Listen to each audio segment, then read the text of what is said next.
تخيل معايا باعتذارك أو المحال ديالك وشديتي شيك فيه 50 مليون، مشيتي للبنكة باش تصرفو وقالوا ليك اسمح لينا هاد الشيك راه ما بقاش خدام بهاد الطريقة في 2026. أو العكس، عطيتي شيك وتصيدتي وما لقيتيش الرصيد. واش عارف باللي الحبس ما بقاش هو الحل الوحيد؟ واش سقتي الخبار باللي اللعبة ديال الشيكات في المغرب تبدلات تماما من هاد 29 يناير 2026؟ واش عارف باللي كاين براسلي إلكتروني غيولي يتدار للمخالفين، وباللي الشيك ما بين العائلة ما بقاش فيه الحبس؟ اليوم غنكشف لكم المستور على قانون الشيك الجديد اللي غيغير حياة الملايين ديال المغاربة، وغنعطيكم الخلاصة من الجريدة الرسمية باش تحميوا رزقكم وتعرفوا اللي ليكم واللي عليكم. السلام عليكم ورحمة الله، أنا محمد أمين وهذه قناة ترند فلوس دايركت.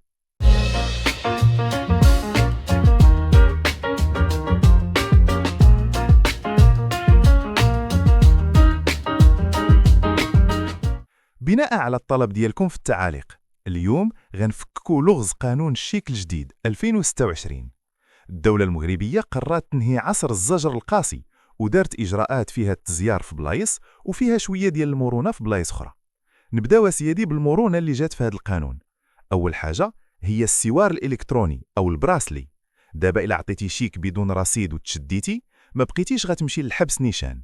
البوليس أو الجدارمية كيعطيوك إعذار ديال 30 يوم بسوار إلكتروني في يدك أو رجلك. كيقولوا لك هاك 30 يوم سير دبر على الفلوس أو تفاهم مع مول الشيك وحنا متبعينك بالجي بي اس فين ما مشيتي. وتاني حاجة هي إلغاء الحبس في العائلة. هذه قنبلات القانون الجديد. إلا عطيتي شيك لمرتك، راجلك، والديك أو ولادك وما فيهش الفلوس، وكيل الملك غيقول لمول الشكاية سير في حالك. هذه قضية مدنية ما فيهاش الحبس. حتى المطلقين إلا ما دازتش على طلقهم 4 سنين ما كاينش حبس بيناتهم في الشيك.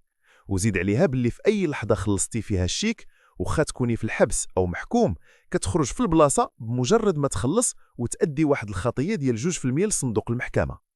ودابا فين كاين التزيار في هذا القانون؟ أولا في قضايا النصب والاحتيال. ردوا بالكم هاد التسهيلات كاملة ما كايناش في جرائم النصب. إلا كان الشيك مزور أو فيه نصب العقوبة كتوصل ل5 سنين وغرامات ثقيلة وما كتستافدش من العقوبات البديلة. وثانيا الشيك ضمانة. القانون الجديد ردوا جريمة على اللي عطاه وعلى اللي شادو. يعني ديك خلي عندي هاد الشيك ضمانة نساوها، راه فيها غرامات ومشاكل قانونية للطرفين. وثالثا الرقمنة. دابا ولات منصة رقمية مرتبطة ببنك المغرب كتعطي تسيير لحظي، يعني الشيك اللي يولي إلكتروني فيه كود بار والبنكة كتعرف واش فيه الفلوس في الحين. النصيحة ديالي ليكم إلا كنتي بايع أو شاري، الحل الآمن في 2026 هو الشيك المصادق عليه أو التحويل البنكي. وباش ما نطولش عليكم خليت لكم كاع الروابط الرسمية ديال بنك المغرب والمنصة الرقمية اللي تقدروا تتأكدوا فيها من وضعية أي شيك لتحت في صندوق الوصف. دخلوا وشوفوا التفاصيل باش تكون معاملتكم قانونية 100%. السؤال لكم دابا، واش كيبان لكم هذا القانون ديال البراسلي وإلغاء الحبس بين العائلة غينقص من المشاكل ولا غيشجع الناس يعطيو شيكات بدون رصيد؟ شاركوا معايا آراءكم في التعاليق. وأهم حاجة، شنو هو الموضوع الجاي اللي بغيتوني نهضر عليه ونفكك لكم اللغز ديالو؟ واش بغيتونا نهضروا على الاستثمار في الذهب في 2026 ولا جديد دعم السكن ولا كاين شي موضوع مالي أو قانوني شاغل لكم بالكم؟ كتبوا لي اقتراحاتكم، والموضوع اللي غيلقى أكبر عدد ديال اللايكات والطلبات هو اللي غنديروا عليه الحلقة الجاية إن شاء الله. ما تنساش دير جيم وبارطاجي الفيديو مع كاع الملاكين والتجار اللي كيتعاملوا بالشيك. راه المعلومة دابا هي اللي كتحمي من الحبس. كان معكم محمد أمين من ترند فلوس دايركت.